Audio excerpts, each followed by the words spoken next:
এই 53 বছরে যারা ক্ষমতায় ছিল তাদের সুযোগ সুবিধা সব জায়গায় ছিল, কিন্তু যারা ক্ষমতায় ছিল না তাদেরকে জেলখানায় ঢুকে মরতে হয়েছে।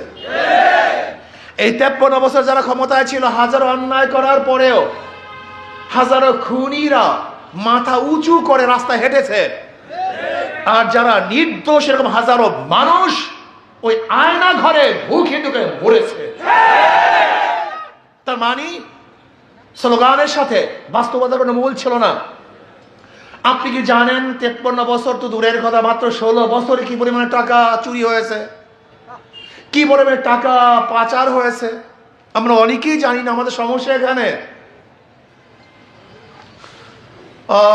28 লক্ষ কোটি টাকা, 28 লক্ষ কোটি টাকা দুর্নীতি হয়েছে, চুরি হয়েছে, ডাকাতি হয়েছে প্রতি বছর। এই বছর বাজেট হয়েছিল কত?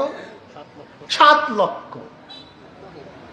অথচ 4 7 28 4 বছরের বাজেটের টাকা শুধু চুরি হয়েছে।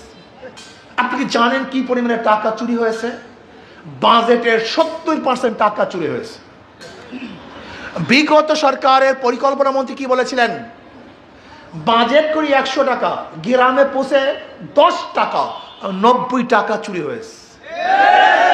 শুধু একটা কথা বলি যে পদ্মা সেতুর চেয়েও আলহামদুলিল্লাহ যদি কবুল করে যে আন্দোলন করেছিলাম ভোলরা সেতুর জন্য, আমাদের ওয়াইস